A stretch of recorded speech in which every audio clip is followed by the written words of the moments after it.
Assalamualaikum warahmatullahi wabarakatuh. Perkenalkan, nama saya Anifatul Mizkiyah dari kelas B, Prodi S1 Ilmu Keperawatan Universitas Muhammadiyah Kudus. Di sini saya akan mempresentasikan tugas dari Pak Ulin tentang asuhan keperawatan anak dengan kasus keterbelakangan mental atau retardasi mental. Asuhan keperawatan anak dengan kasus keterbelakangan mental atau retardasi mental. Pengertian retardasi mental adalah disabilitas kognitif yang muncul pada masa anak-anak sebelum usia 18 tahun yang ditandai dengan fungsi intelektual di bawah normal, IQ sekitar 2 standar deviasi yang di bawah normal dalam rentang 65-75 atau kurang, disertai keterbatasan lain pada sedikitnya 2 area fungsi adaptif, berbicara dan berbahasa, keterampilan merawat diri, kerumah tanggaan, keterampilan sosial, penggunaan sumber-sumber komunitas, pengarahan diri, kesehatan dan keamanan, akademik fungsional, bersantai dan bekerja. Selanjutnya, etiologi meliputi penyebab organik, yaitu faktor prenatal. 1. Penyakit kromosom atau sindrom Down.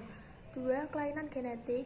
3. Intoksikasi. 4. Gangguan metabolisme sejak lahir atau fenilketonuria.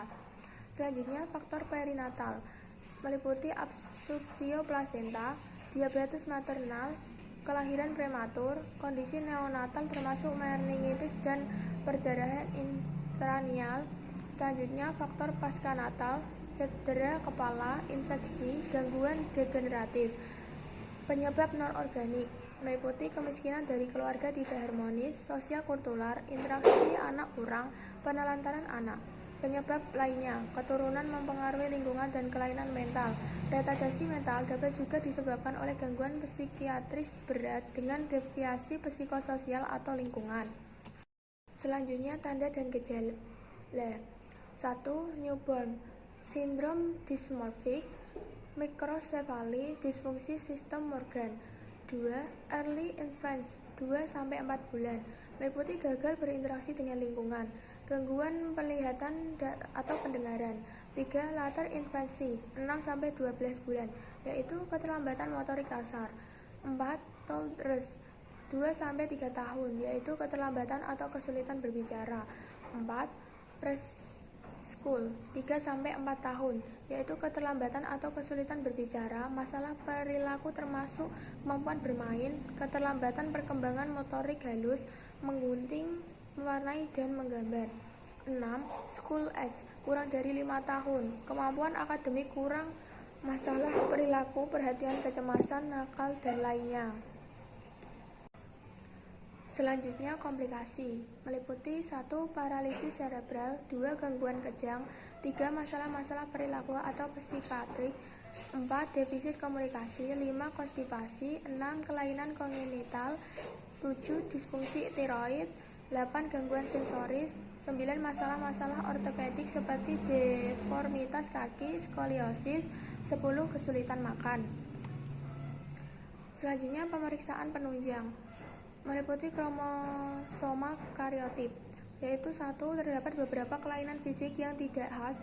2. Anamnesis ibu tercemar zat teratogen. 3. Terdapat beberapa kelainan kongenital. 4. Genitalia abnormal. Selanjutnya, EEG. 1. Gejala kejang yang dicurigai. 2. Kesulitan mengerti bahasa yang berat. Selanjutnya, CT atau MRI. 1. Pemberian kepala yang progresif, tuberous sklerosis, dicurigai kelainan yang luas, kejang lokal, dicurigai adanya tumor intrakranial.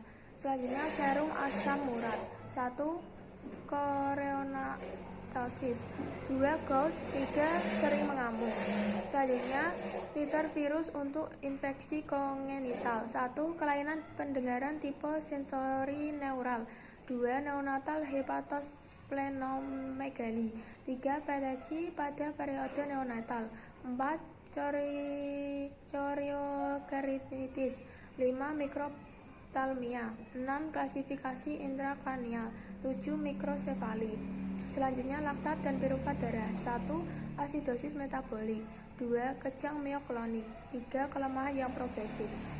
Selanjutnya, beberapa uji tumbuh kembang. 1. Uji inteligensi standar. 2. Uji perkembangan seperti DTST. Pengukuran fungsi adaptif. Selanjutnya, penata laksanaan. Penata laksanaan anak dengan retardasi mental berfungsi multidimensional dan sangat individual. Semua anak yang mengalami retardasi mental juga memerlukan perawatan seperti pemeriksaan kesehatan yang rutin, imunisasi, dan monitoring terhadap tumbuh kembangnya.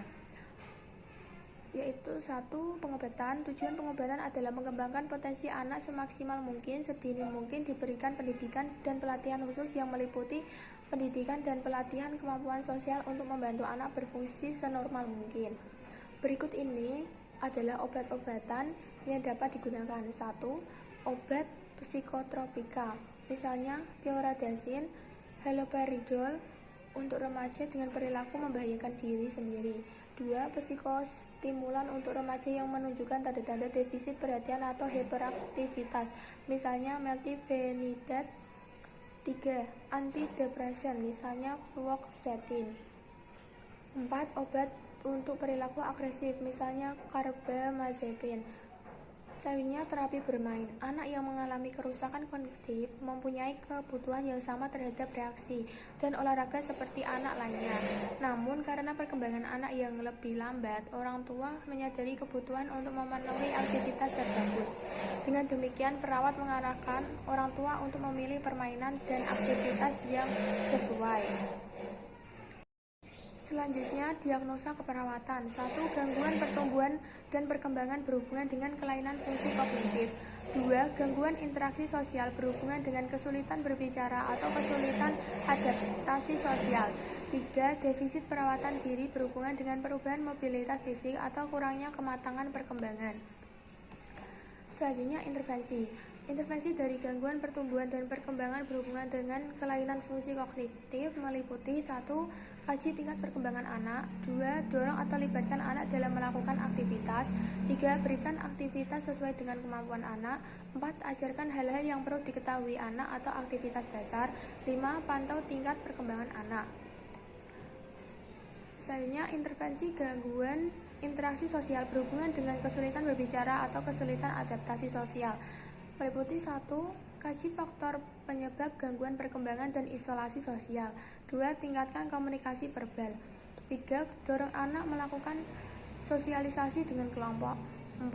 Beri reinforcement yang positif atas hasil yang dicapai anak.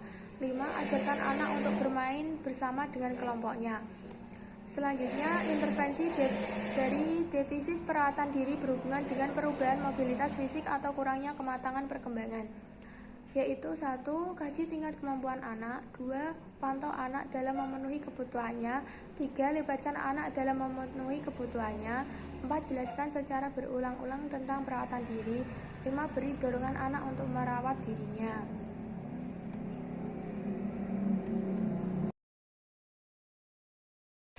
Sekian presentasi dari saya. Wassalamualaikum warahmatullahi wabarakatuh.